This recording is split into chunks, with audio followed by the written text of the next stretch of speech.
Shanghai. Stayed there a couple of weeks till the guerrillas came out the mountains. You know, I've seen so many people know in my life after they come out the mountain.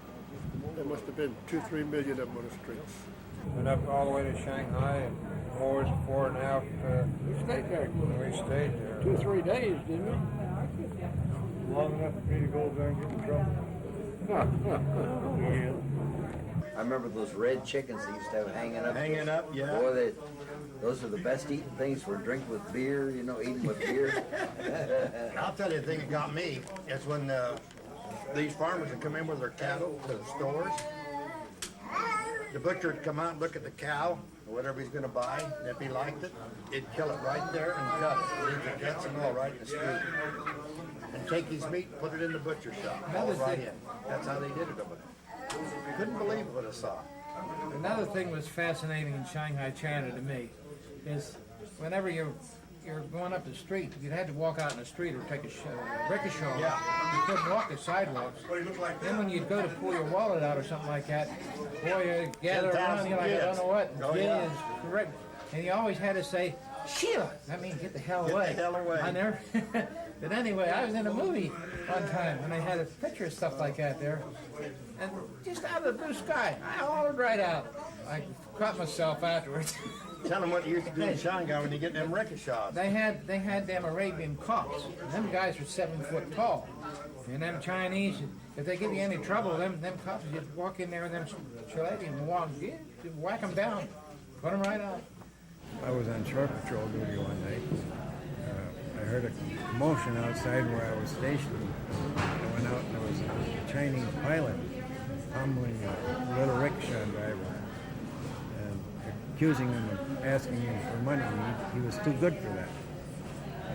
And I chased the pilot away, and the fellow's mouth was all cut up. And I give him a couple American dollars, and I said, "Go fix your mouth." And I left. I had to go back on duty. And when I came back ashore the next time on Liberty, that little coolie was sitting there with his rickshaw waiting. Me go with you. And every time I come ashore, he was sitting there waiting for me. Same little fellow. And I ran into an old Chinaman that had been making my boots in China.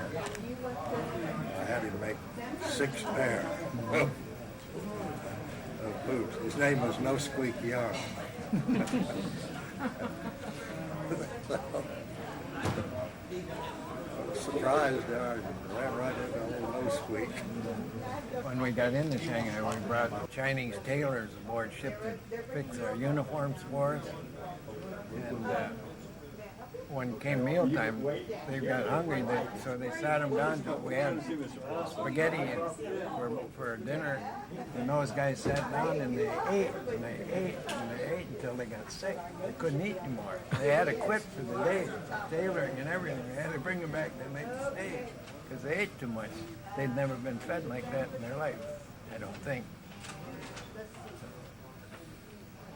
So that was really kind of a comical thing, under the Japanese, I suppose they were starving. Them poor little guys, and them pam-pams, what do they call them that? They lived on them, didn't they?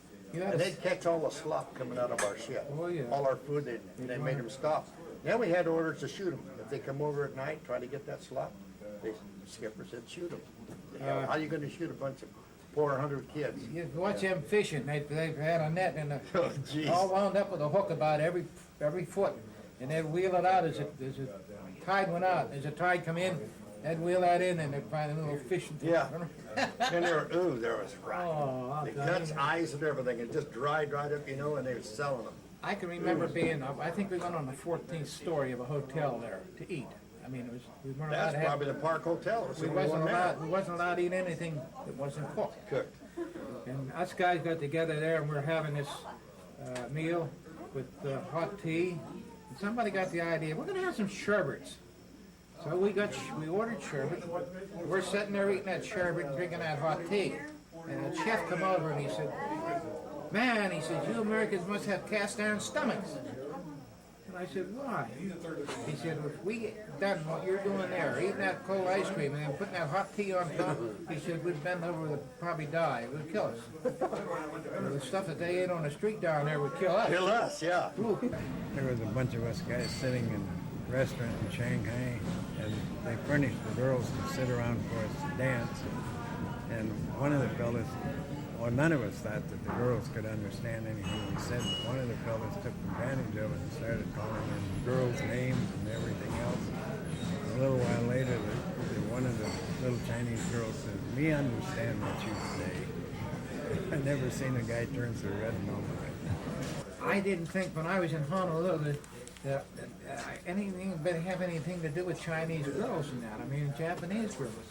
But when I was on that thing for 11 months and we got to Shanghai, China, I'll tell you what, them girls look pretty damn good.